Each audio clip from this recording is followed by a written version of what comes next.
ఏమండోయ్ ఈరోజు మన వారణాసి వంటింట్లో స్పెషల్ రెసిపీ అండి. చాలా చాలా బాగుంటుంది. నేను చేసి కూడా చాలా రోజులైపోయింది. మన ఛానల్లో వీడియో లేదు. ఇప్పుడే మొట్టమొదటిసారిగా వీడియో అప్లోడ్ చేస్తున్నాను. తప్పకుండా మీరందరూ చూసి ఎలా ఉందో మీ అభిప్రాయాన్ని కామెంట్లో తెలియజేయండి. సూపర్ టేస్టీగా ఉంటుంది. చాలా చాలా హెల్దీ అన్నమాట.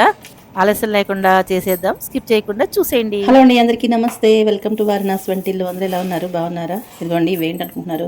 ఉలవలు. ఈరోజు మన రెసిపీ ఉలవలతోటి అని మీకు అర్థమైపోయి ఉంటుంది కదా. అయితే ఇవి పక్కన పెడదాం. ఇప్పుడు ఆ ఉలవల్ని నానబెట్టుకోవాలన్నమాట. చూసారా, రాత్రి అంతా నానబెట్టుకోవాలి. శుభ్రంగా కడిగేసేసి ఇట్లా నీళ్ళు పోసేసుకుని నానబెట్టుకోండి. రాత్రి నేను 7 o'clockకి నానబోసా. ఇప్పుడు దాదాపు 10 అయిందండి. 10ంటికి నేను స్టార్ట్ చేస్తున్నా. ఎక్కువసేపు నానితేనే బాగుంటుంది ఇది. ఈ నానిన ఉలవల్ని ఏం చేద్దామంటే మనం ఉడికించుకోవాలి.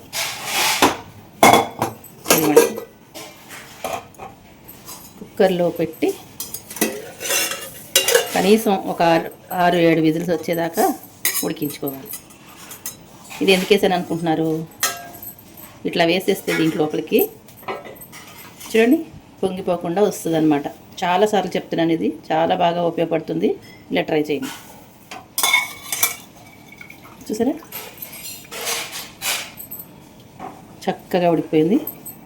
7-8 విజిల్స్ వచ్చిందాకా ఉడికించేసుకోండి. చక్కగా ఉడికిపోతుంది, మెత్తగా ఉడికిపోవాలి. ఈ నీళ్లు పారబోయకండి. ఇవన్నీ వడపోసేసుకుని ఇదంతా ఒక చిల్లుల దాంట్లోని వడపోసుకుని ఇది సపరేట్గా నీళ్ళు సపరేట్గా పెట్టుకుందాం.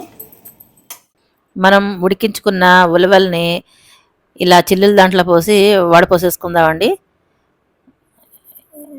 వడపోసుకుని మనం పక్కన పెట్టుకుందాము.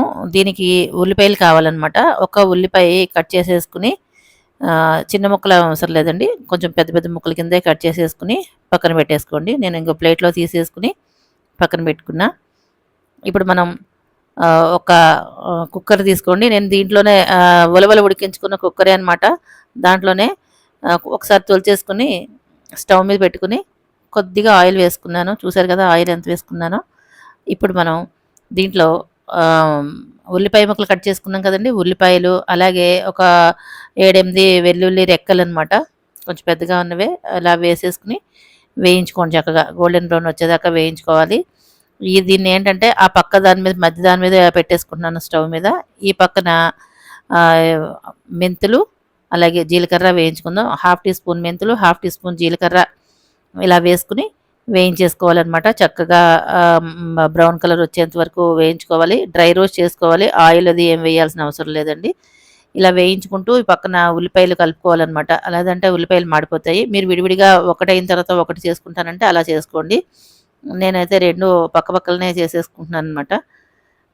పక్కనేమో ఉలవలు ఉన్నాయి చూసారా, అది వడపోసుకున్న ఉలవలు పక్కన ఉన్నాయి. ఇవేమో వేగుతున్నాయి. ఉల్లిపాయలు అయితే వేగిపోతున్నాయి.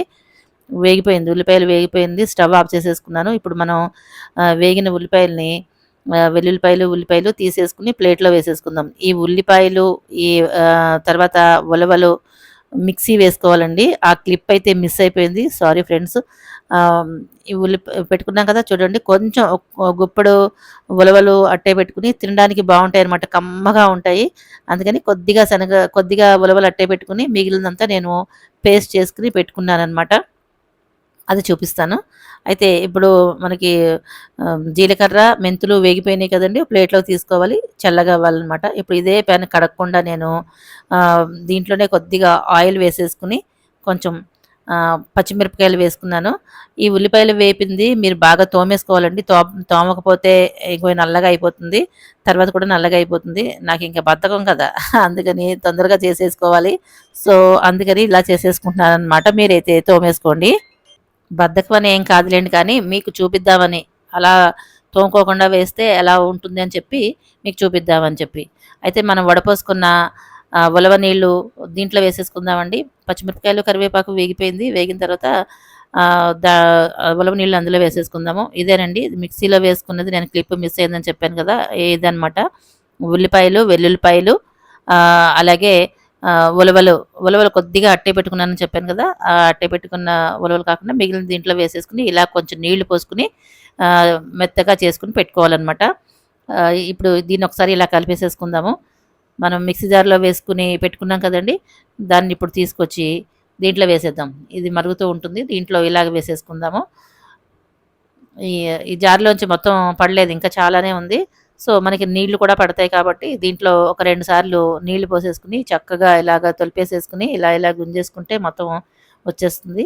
ఇలా నేను ఒక 2 సార్లు నీళ్లు పోసుకొని దీంట్లో వేసేసుకున్నాను. తొలిపేసుకొని దాంట్లో పోసేసుకున్నాను. ఇప్పుడు మనం ఆ ఉండలది లేకుండా చక్కగా కలిపేసుకోవాలనమాట ఇలాగ. ఇలా కలిపేసుకొని ఇప్పుడు మనం దీంట్లో కొద్దిగా పసుపేసుకుందామండి. అలాగే రుచికి సరిపడా ఉప్పు కూడా వేసేసుకోవాలి. దీనికి చింతపండు కూడా నానబెట్టుకుని చింతపండు చిక్కటి రసం తీసి పెట్టుకోవాలి. స్పూన్‌తోటి నేను ఒక 6 స్పూన్ల చింతపండు రసాన్ని వేసుకున్నాను. మీకు పులుపుకు తగ్గట్టుగా వేసుకోండి. ఇది మరీ పులుపు లేదు, మరీ చెప్పకలేదు. సమంగా ఉంటుందన్నమాట. కరెక్ట్‌గా ఉంటుంది. ఒకసారి గరిటెతోటి ఇలాగ కలిపేసుకోండి. చింతపండు పులుసు వేసిన తర్వాత దీంట్లోకి ఈ మాత్రం బెల్లమైనా వేసుకోవాలి. బెల్లం మీ మీ ఇష్టాన్ని బట్టి ఉంటుంది. కొద్దిగా వేసుకున్నా కూడా టేస్ట్ బావుంటుంది. చూసారా? ఇలా బాగా మరుగుతుంది చూడండి. కానీ చాలా అంటే చాలా బావుంది ఫ్రెండ్స్. నిజం చెప్తున్నాను. స్కిప్ చేయకుండా ఫుల్ వీడియో అయితే చూడండి. చాలా చాలా బావుంది. ఉలవ చారు అనమాట. ఇప్పుడు ఆవాలు, మెంతులు వేయించుకొని పెట్టుకున్నాం కదండీ! అదలా మరుగుతూ ఉంటుంది. ఇప్పుడు ఆవాలు, మెంతులు వేయించుకున్నది శుభ్రంగా ఈ రోట్లో వేసేసుకొని ఇలా దంచేసుకోవాలనమాట బాగాను. చూడండి కొంచెం మెత్తగా అయ్యేటట్టు దంచేసుకోండి. ఇదిగోండి ఇట్లా అవుతుందనమాట. మరీ మెత్తగా అవ్వలేదు. కొంచెం బరకగానే ఉంది. అయినా పర్వాలేదు. ఇప్పుడు దీంట్లో మనం ఈ పొడిని ఇందులో వేసేసుకుందాం. ఈ ఉలవచారు మరుగుతుంది కదండీ! దీంట్లో వేసేసుకుందాము. వేసుకొని ఒకసారి మంచిగా కలిపేసుకుందాం. ఇలా మంచిగా బాగా కలిపేసుకోవాలనమాట.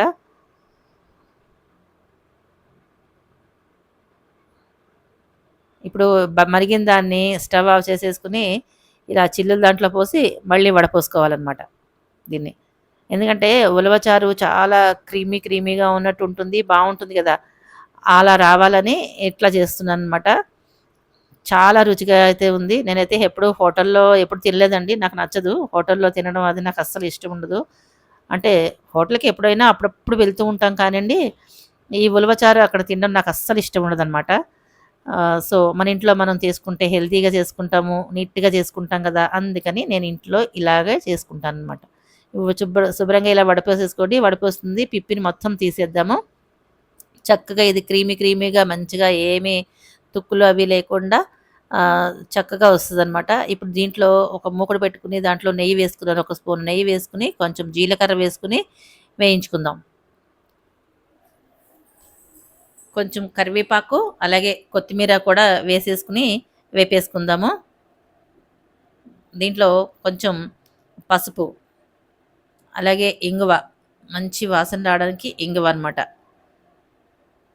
ఇలా వేసేసుకొని వేయించేసుకోండి. మనం పచ్చిమిరపకాయలు కొంచెమే వేసుకున్నాము. అది కూడా వడపోసేసుకున్నాం కదా! ఇప్పుడు మనకి కారానికి సరిపడా ఎండు కారం వేసుకోవాలనమాట. కారం వేసిన తర్వాత కొద్దిగా సేపు ఇట్లా కలిపేసి వెంటనే మనకి ఉలవచారు వడపోసుకున్నది ఉంది కదండీ! ఉలవ రసాన్ని మొత్తం ఆ మూకుడులో వేసేసేయండి ఇట్లా. ఇలా వేసిన తర్వాత దీన్ని చక్కగా కారము ఇవన్నీ కలిసేటట్టుగా కలిపేసుకోండి. కారం వేసిన తర్వాత కొంచెం చిన్న ఉండలాగా వస్తది. అలా లేకుండా మొత్తం ఇలా కలిపేసేసుకోండి. కలిపిన తర్వాత ఇప్పుడు కొంచెం సేపు బాయిల్ అవ్వాలండి. ఏ మాటకి ఆ మాట చెప్పుకోవాలి. ఇది ఉడకడానికి కొంచెం టైమే పడుతది. ఉలవలు మనం కుక్కర్‌లో ఉడికించుకుంటాం గదండీ! ఆ టైం కాకుండా ఇలా విడిగా ప్రాసెస్ చేయాలి అంటే గనక ఒక 30 మినిట్స్ ఈజీగా పడుతుందండి. అలా చేస్తేనే దీని రుచి సూపర్ అనమాట. నెక్స్ట్ లెవెల్ అనమాట. చాలా చాలా చాలా బావుంది నాకైతే. నేను తిన్న తర్వాతే నేను వాయిస్ ఓవర్ చేస్తున్నానండి. నాకసలే పిచ్చిగా నచ్చేసిందనమాట. చాలా రోజులైందేమో చేసి అద్దిరిపోయిందండి. అయితే దీంట్లో ఇలా బాగా ఉడికిన తర్వాత పైన క్రీమ్ అయితే వేస్తారండి. నేనైతే క్రీమ్ నాకిష్టముండదు. అందుకని నేను వేయలేదనమాట. ఇంతకీ మీరెలా చేస్తారో కామెంట్‌లో తెలియజేయండి. ఇలా అయిపోయిన తర్వాత నేను సర్వింగ్ బౌల్‌లోకి తీసేసుకుంటున్నాను. పైన కొత్తిమీర తోటి గార్నిష్ చేసేసుకుంటే చూడ్డానికి చాలా బావుంది కదా! నచ్చినట్టేనా మీకు? మరొక మంచి రెసిపీ తోటి మళ్ళీ మీ ముందుకొచ్చేస్తాను. ఈ ఉలవచారు ఎలా ఉందో కామెంట్‌లో తెలియజేయండి. మీరెలా చేస్తారో కూడా కామెంట్‌లో తెలియజేయండి. సర్వేజన సుఖినో భవంతు. లోకా సమస్త సుఖినో భవంతు. Thank you for watching. By by.